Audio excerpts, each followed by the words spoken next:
Meus queridos irmãos e minhas irmãs, hoje a Igreja olha para a sua missão enquanto fundada por Jesus, enquanto instituição divina. Se vocês bem lembram, durante todo o mês de julho, a Igreja fez uma catequese a respeito dela mesma. Lembrem, puxem um pouquinho na memória, que nós passamos em 3 domingos 7 parábolas que falavam do reino. A Igreja que vinha catequizando os seus fiéis, que vinha catequizando o seu povo, a Nova Jerusalém.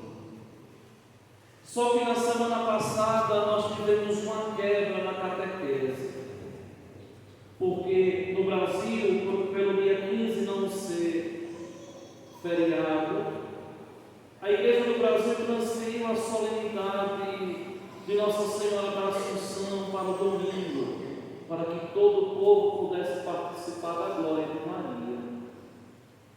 Só que hoje a Igreja como que coroa essa catequese eclesial com esse Evangelho, desse gracioso capítulo 16 de Mateus. Quando a Igreja vai olhar e mostrar a nós a sua missão no mundo. Vejam bem, primeiro, nós vemos aqui Nosso Senhor que vai à região de Cesareia de Filipe, uma região de pagãos. Ele vai lá naquela região, anuncia o reino de Deus, catequiza.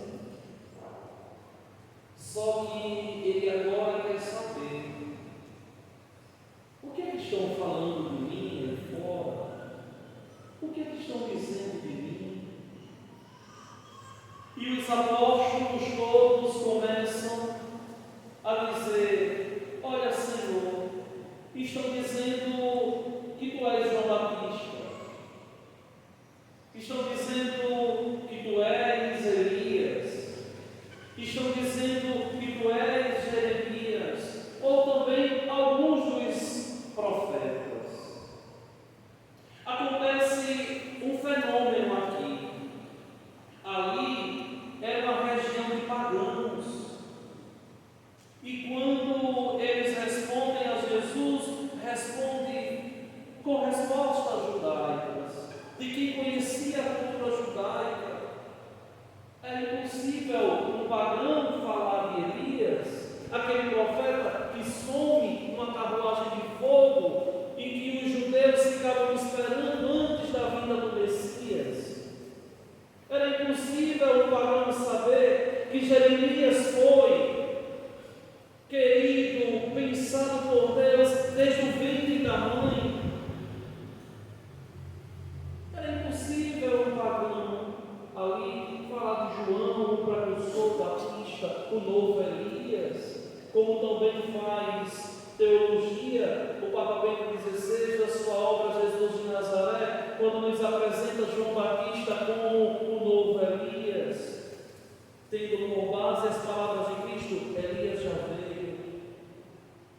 Só que o que nosso Senhor quer ali agora é uma resposta pessoal, uma resposta ali individual, única, de coração a coração. E vós, o que dizem de mim? Quem sou eu para vocês?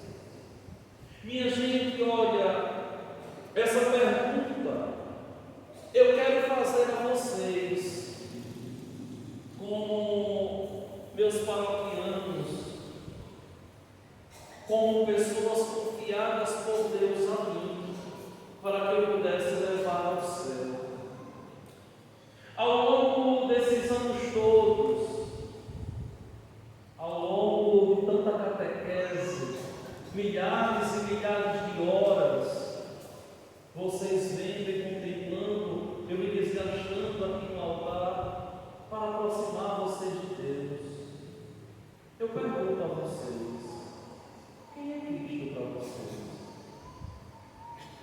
Quem é Jesus para você?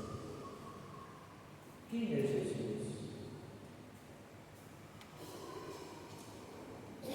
Quem é Jesus para você?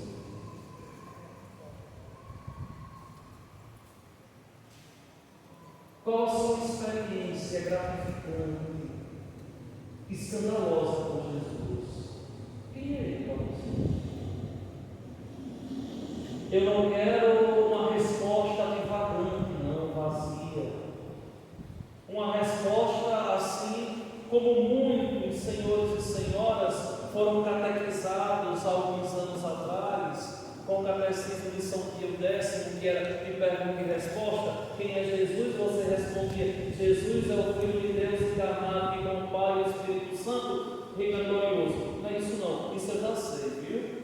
Dos manuais de teologia. Eu quero que você me diga, enquanto batizado, quem é Jesus para você? É isso que eu quero que você responda.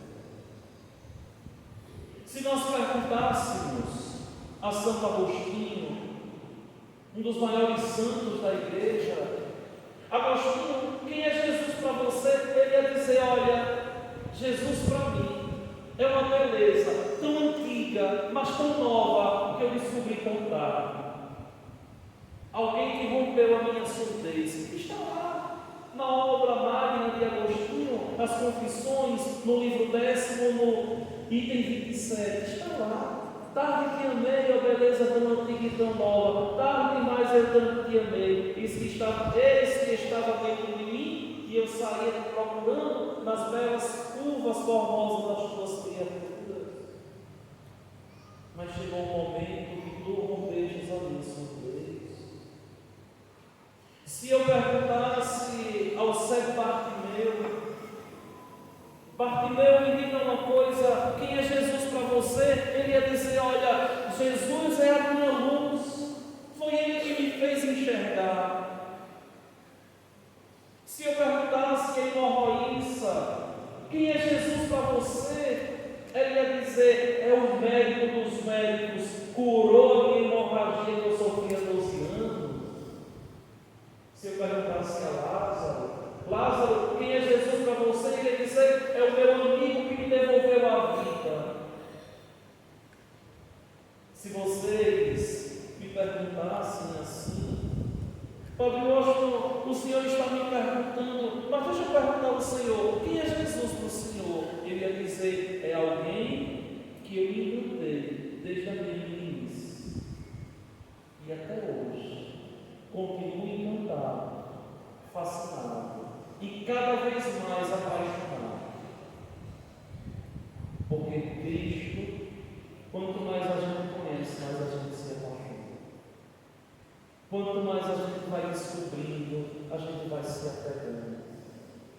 Porque é impossível conhecê-lo e não amá-lo.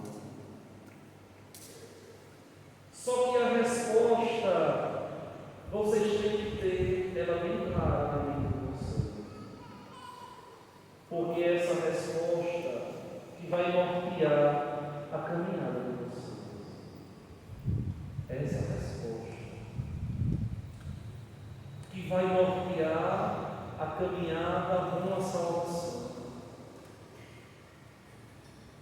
A resposta de Pedro foi uma resposta por demais maravilhosa, uma verdadeira profissão de fé. Olha, Senhor, Tu és o Messias, o Filho de Deus vivo. O Filho de Deus vivo. E nosso Senhor ali compreendeu que Pedro fora naquele momento iluminado, que o mesmo Espírito Santo que agiu em Maria, que agiu em José, agora agiu em Pedro. Porque Pedro professou a fé da igreja, dos cristãos, dos seguidores dele, Jesus. Tu és o Messias, o Filho de Deus vivo. Minha gente, nós temos que tomar consciência que Jesus é Deus. Tem gente brincando com Deus.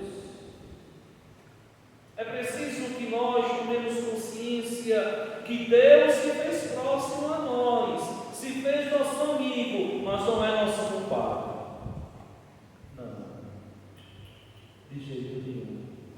É Deus.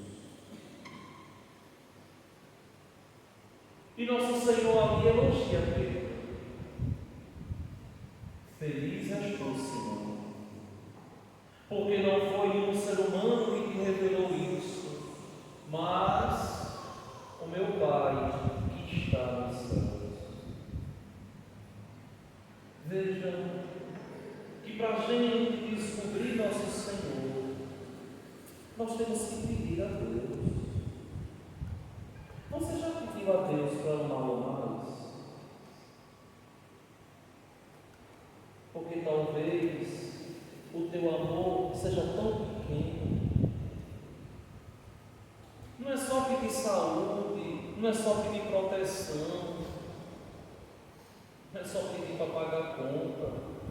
Não. Peça a Deus para amá-lo mais. Peça a Deus para ser fiel, para ser leal. Por quê? Porque antes da gente amar a Deus, Ele nos amou por primeiro. Por primeiro Ele nos amou. E o nosso amor é só uma resposta ao amor de Deus. Amor com amor se paga. O pago do amor é o amor na gratuidade. Agora vem a segunda parte do Evangelho, versículo 18 do capítulo 16. Jesus vê a fé de Pedro ali, uma fé firme, uma fé vacilante.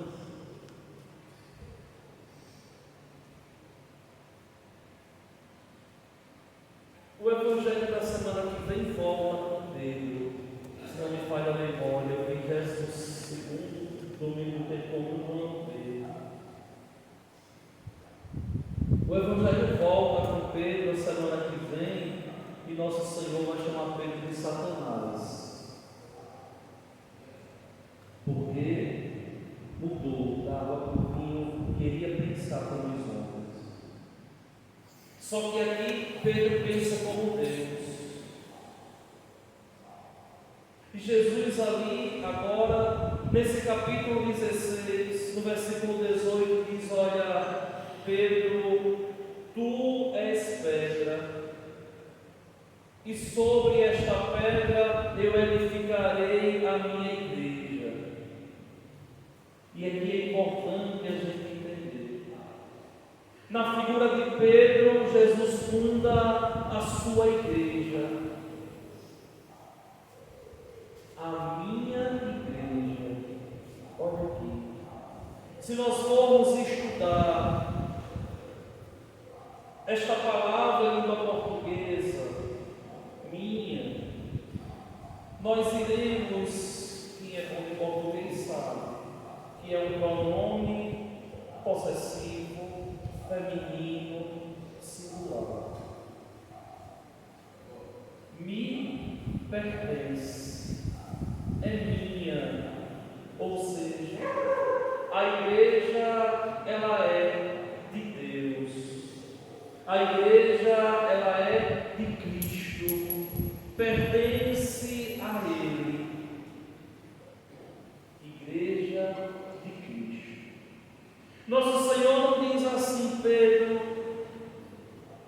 tu és pedra, e nesta pedra eu edificarei a igreja dos homens, ou a igreja dos padres, ou a igreja dos bispos, ou edificarei as minhas igrejas. Não, é uma posse, a minha. Não é igreja do povo, não é igreja dos homens, mas igreja de Cristo, dele, pertence a Ele. Aqui nós conseguimos compreender de um modo tão decente, de um modo tão digno, que a Igreja Católica é propriedade de Jesus. Católica. Uma vez eu lembro, contei isso já nas 4 missas que celebrei hoje, essa é a quinta. Eu contei em todas as igrejas uma situação que aconteceu na nossa diocese, atuando como chanceler. Fui dar procuração, porque um dos atributos do chanceler é dar procuração para qualquer padre de qualquer paróquia, mexer com conta, qualquer coisa nesse sentido. É o chanceler e o bispo que assina. E aí o padre pediu a procuração, eu dei a procuração ao padre. E aí o padre foi no banco, e no banco o gerente disse assim: mas eu quero a ata de fundação da igreja. Aí o padre me ligou assim: ó, eu dei viagem perdida, faltou a ata de fundação da igreja que o gerente está pedindo. Eu disse: e pegue a Bíblia e entrega a ele. Pegue a Bíblia e entrega a ele, porque não existe nenhum cartório no mundo que tenha uma ata de fundação da igreja católica. Não existe isso. Não existe um registro em ata da fundação da igreja católica e nenhum cartório no mundo, porque a igreja está de pé desde que ele veio. E aí o padre foi lá, explicou, riu, e disse para ele: não existe ata. Aí ele disse: então me dê a Constituição. Eu disse: leva o direito canônico para ele. A igreja não foi fundada pelos homens. Não existe uma lei humana que rege a igreja como um sindicato, como uma associação, como outras denominações, não. A igreja católica foi fundada por Jesus Cristo, por Ele. E só ela é a única e verdadeira. Por isso minha pertence a Ele. E vejam que o interessante é que nosso Senhor aqui, Ele deixa muito claro: a igreja é minha, me pertence. Só que é interessante a gente compreender que a igreja, minha gente, não é o templo de pedra. Não é esse templo formoso, religiosamente tão bem decorado. Aqui é a casa da igreja, aquilo que os primeiros cristãos chamavam de domus ecclesiae, ou seja, a casa da igreja. É aqui, nesta casa formosa, que a igreja se reúne, ou seja, a igreja somos nós. Onde 2 ou 3 batizados estiverem reunidos, eu ali estarei. A igreja somos nós. Mesmo que aqui não tivesse uma igreja de pedra, se nós estivéssemos reunidos, nós seríamos a igreja de Cristo. A igreja sou eu, a igreja é você. Nós somos propriedade de Cristo desde o dia que nós fomos batizados. Se a igreja pertence a Cristo, nós somos igreja, logo nós pertencemos a Cristo. Isso aqui é um silogismo muito simples, de uma matéria filosófica chamada lógica menor. A igreja de Cristo, nós somos igreja, logo somos de Cristo. Ou seja, nós pertencemos a Ele. Se nós pertencemos a Cristo, nós não podemos fazer o que nós queremos, mas devemos viver sobre a batuta de Cristo, sobre a batuta dele. Nós devemos ser dóceis e deixar Ele nos guiar. Devemos ser dóceis e deixar o Senhor completar em nós a obra que Ele começou. Só que Ele continua. E é o mais bonito que eu acho desse versículo 18, desse capítulo 16. E o poder do inferno nunca poderá vencê-la. É nunca, em língua latina, ou seja, jamais. O poder do inferno jamais vencerá será a igreja. E vejam, meus irmãos, que a igreja já passou nesses 2000 anos de história por tantos abalos. Foram tantos. Lembrem, quando Jesus ressuscitou, os apóstolos se trancaram com medo. Quando o cristianismo começou a ganhar corpo, que era considerado no primeiro momento uma seita, que os imperadores começaram a perseguir os cristãos, Diocleciano, Novaciano e tantos outros, e começaram a matar Santa Luzia, São Sebastião, Santa Inês, e por aí vai, Santa Perpétua, Santa Felicidade, São Lourenço e tantos santos. A igreja continua de pé. Depois, mais na frente um pouquinho, o cisma do Ocidente, do Oriente, em 1054, sob Miguel Celuário, e a igreja continuou de pé.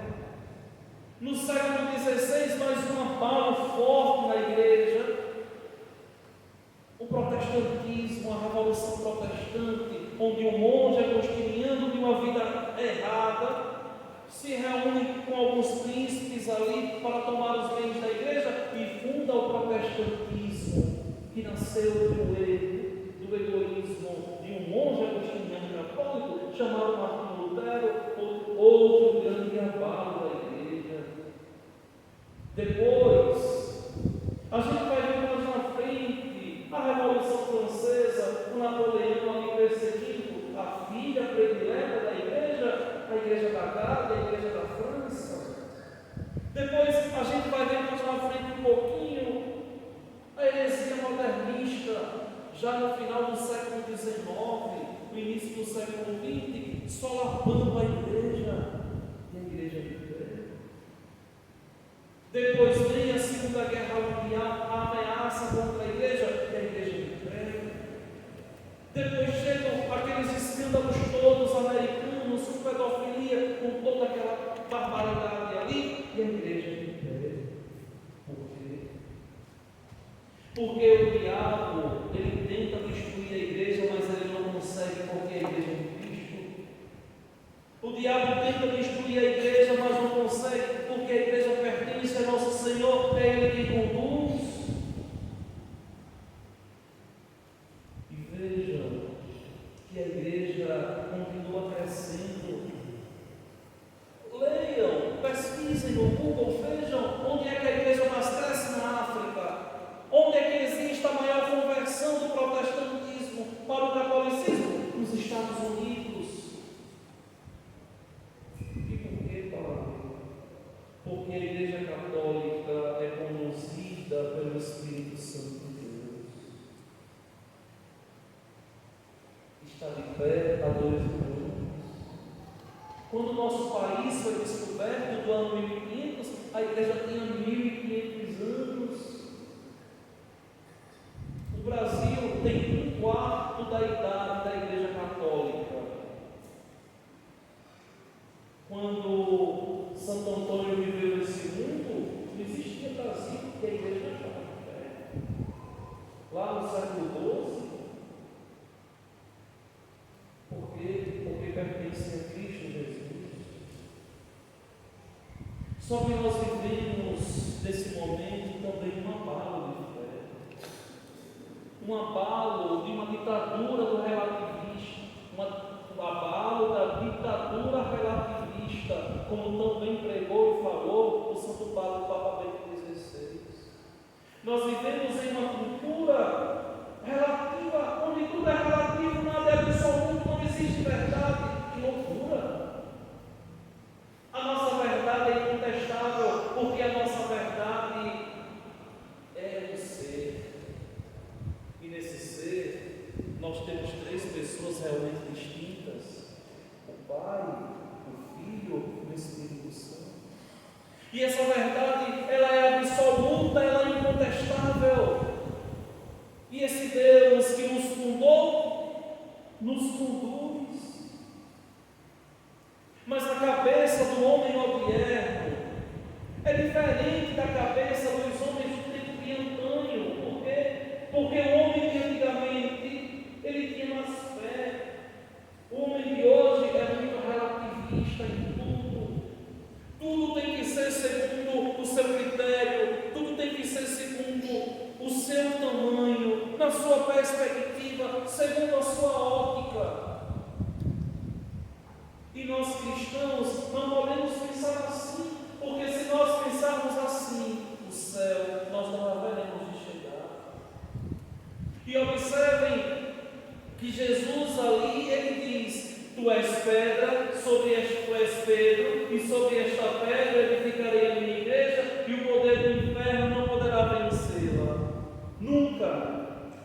E eu te digo mais, Pedro: o que tu ligares na terra será ligado no céu, o que tu desligares na terra será desligado nos céus. Se vocês olharem ali aquela imagenzinha singela de São Pedro, ali do lado da Nossa Senhora do Rosário, vocês vão ver que a imagem de Pedro está com a chave na mão, que justamente simboliza esse poder da igreja aqui, de ligar e desligar. Mas o que é isso, Padre, finalmente? É simplesmente assim. O que a igreja diz que é correto, é correto. O que a igreja diz que é errado, é errado. Aqui eu não estou falando de opinião pessoal de padres, de bispos, até do Papa, não. Eu estou falando aqui de declarações de fé e moral solenemente proclamada. Eu estou falando aqui de verdades que a igreja responde ao mundo. E nenhuma instituição tem a sabedoria dessa anciã virgem, como diz um autor dos primeiros séculos chamado Pastor de Ermas. Não existe uma instituição que tenha a sabedoria e a vivência e a experiência no mundo da anciã virgem, a Igreja Católica. E a Igreja permanece. Quando a Igreja diz assim, não ao aborto, a Igreja diz: se você abortar, vai ser condenado.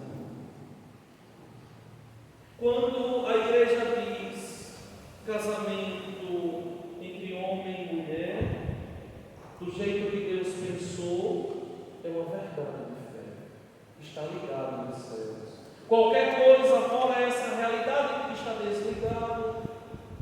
São 2000 anos que a igreja pensa assim. E parem para pensar que tudo que a gente vai vendo, batendo na porta, querendo solapar a igreja já passou e a igreja já venceu. Por quê? Porque a vitória da igreja é a vitória de Cristo. E essa vitória, minha gente, é uma vitória marcada pelo sangue. A fé católica é uma fé manchada de sangue. E quem primeiro, Padre, derramou esse sangue? Nosso Senhor, o nosso fundador. E depois, tantos e tantos outros mártires que derramaram sangue por Cristo Jesus. Só que hoje nós nos deparamos, por causa desse relativismo, com tantos católicos sem coragem de se violentarem para entrar no reino dos céus.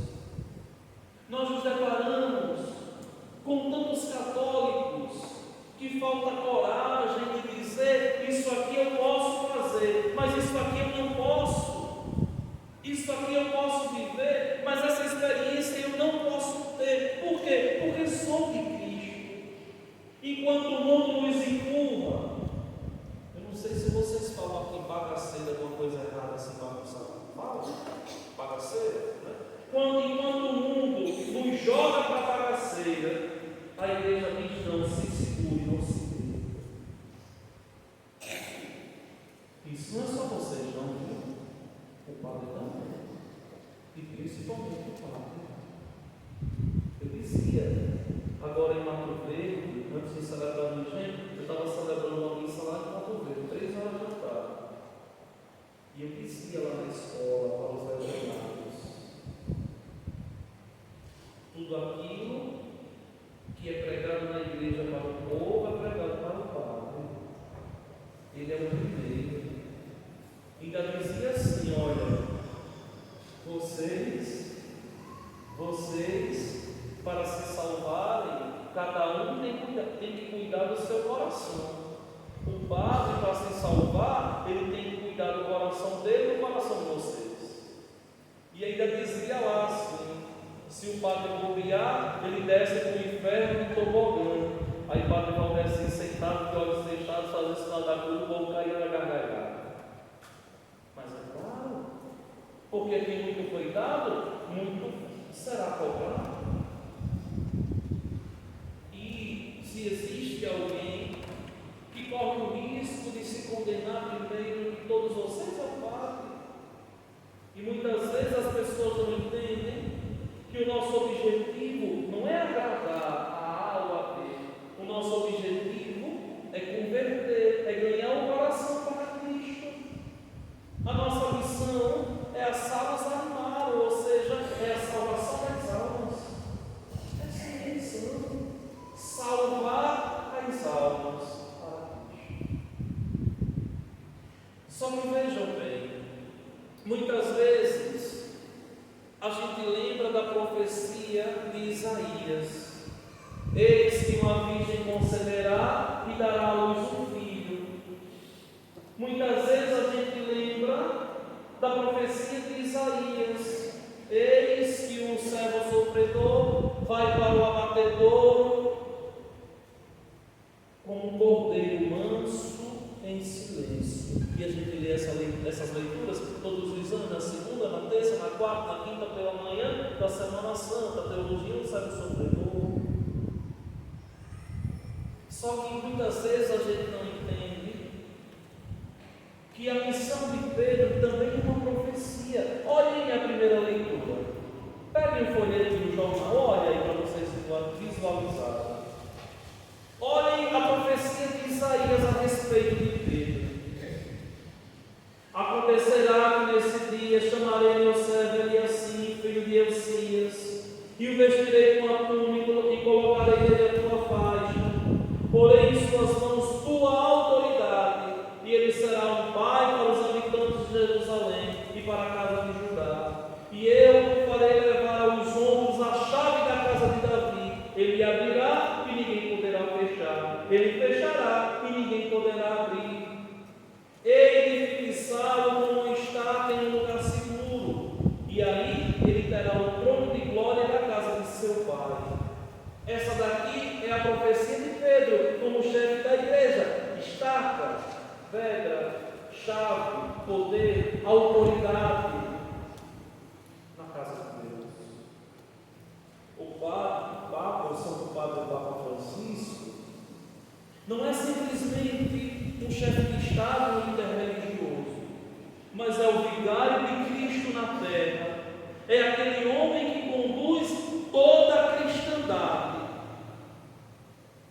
pastoralmente, juridicamente e nas definições de fé e moral. Por quê? Porque aqui a igreja é indefectivelmente santa. Porque aqui a igreja de Jesus Cristo, ela é infalível para nos levar ao céu. É aquilo que a igreja vai proclamar no ano de 1870, no Concílio Vaticano I, com uma bula chamada Pastor Eternos, que o Papa é infalível na questão de fé e moral. Por quê? Porque o Papa é a voz da igreja, não é a opinião dele, mas é a tradição, é o magistério, é o ensinamento de 12 mil anos de igreja. Só que vejam, minha gente, nós temos que tomar consciência da santidade da igreja. E vejam que nós proclamamos isso. Domingo passado, eu dizia a vocês assim: olha, nós cremos na ressurreição da carne. Nós cremos também na Igreja Católica, viu? É um artigo da nossa fé. Creio na igreja, una, santa, católica e apostólica. A fé do cristão católico, do único rebanho do Senhor, que pertence ao aprisco de Cristo, é uma fé em Deus Pai, Filho e Espírito Santo, que é um só Deus e que deixou a igreja para a nossa salvação. Crer na igreja é um artigo de fé. É por isso que um católico não pode, de jeito nenhum, passar a ser protestante, porque ele vai pecar com o pecado de apostasia. Eu falava isso, dava uma aula por esses dias, a irmã, ele ficou vários dias falando apóstata. Eu acho que foi uma novidade. Abandonar a fé católica e passar para outra igreja é pecado de apostasia. É apostatar a fé, é renegar a fé deixada por Jesus. E muitas vezes as pessoas não veem isso com seriedade. Nós cremos na igreja una, santa, católica e apostólica. Essa igreja que te recebeu como filho, essa igreja que te alimenta com o pão descido do céu, essa igreja que corrobora a tua maturidade na crisma, essa igreja que abençoa em nome de Deus o teu cônjuge, que você escolheu, a sua esposa, o seu esposo, para que você seja santo em dois, que formam um só. Essa igreja que na hora da tua queda, meu irmão, perdoa em nome de Deus os teus pecados, e só ela tem esse poder. Recebam o Espírito Santo. A quem vocês perdoarem os pecados, eles são perdoados. A quem vocês não os perdoarem, eles serão retidos. Essa igreja que na hora da tua dor reza por ti, que vai te ungir com o bálsamo, pedindo a Deus o alívio para a tua dor e confiando a tua enfermidade a Ele no sacramento da oração. Essa igreja que quando terminar o curso de tua vida e você partir, ela vai te receber o teu corpo. E vocês sabem, Deus queira, todos vocês vão passar por esse lugar aqui, ó. Fabiana fazendo a feira. Mais cedo ou mais tarde, se não for eu aqui, vai ser outro, viu? Entregando o corpo de vocês a Deus. Ou vocês acham que vão ficar para semente? Vai não, viu? Não vai. Todos vocês. A não ser que a morte seja tão feia no mundo que não fique nem corpo. Deus não deixe. Mas todos vocês vão passar por aqui. E a igreja vai aqui entregar fulano, e os anjos te acolhem, bem bonito. E a igreja vai lá no porteiro, te carregando para o cemitério. Só católico carrega corpo, viu? Protestante não gosta não, viu? Só católico. Somos nós que vamos te carregar lá no teu corpinho no cemitério. Somos nós. Depois de tudo, somos nós católicos que não vamos esquecer de você. Olha, Floresberto morreu há 3 anos, a gente está rezando.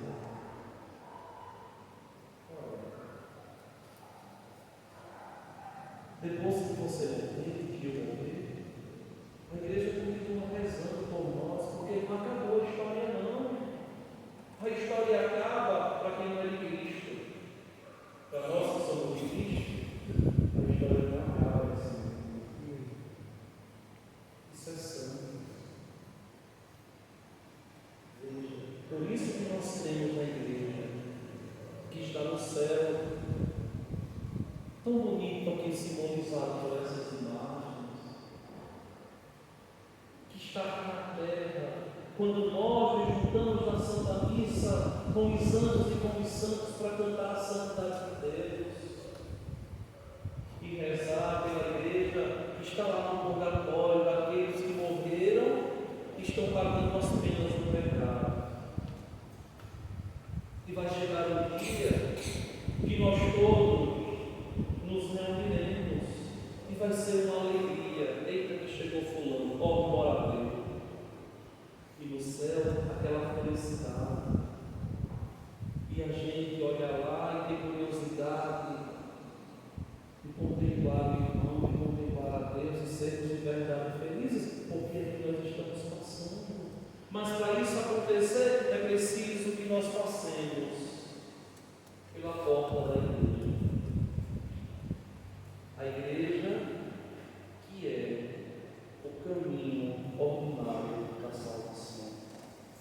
Ame a igreja de Jesus, porque ela foi deixada por Ele para a nossa salvação. Assuma com dignidade, com responsabilidade a igreja, porque é ela que vai nos salvar. Muitas vezes eu fico bobo, como as pessoas brincam de fé, brincam com a igreja, querem fazer as coisas do seu modo, do seu jeito. E como padre, a gente tem uma graça sacramental, o sacramento da ordem, como pastor, a gente fica olhando para o demônio astuto, né? Olha que legal. E muitas vezes a pessoa caminhando, meio que ludibriada, embriagada pelo orgulho e pelas coisas desse mundo, que só tem um objetivo: nos tirar dos braços de Deus.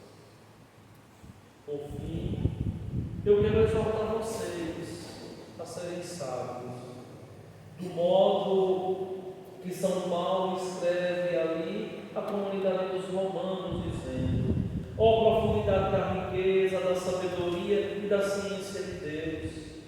Como são inescrutáveis os teus juízos, impenetráveis os seus caminhos! De fato, quem conheceu o pensamento do Senhor? Ou quem foi seu conselheiro? Ou quem se antecipou em dar-lhe alguma coisa, de maneira a ter direito a uma retribuição? Na verdade, tudo é dele, por ele e para ele. A ele a glória para todo sempre. Que Deus nosso Senhor nos ajude, nos fortaleça e nos faça cada vez mais nos encantarmos por Ele, porque é esse canto que vai nos fazer de verdade chegarmos ao céu. Creio em Deus Pai,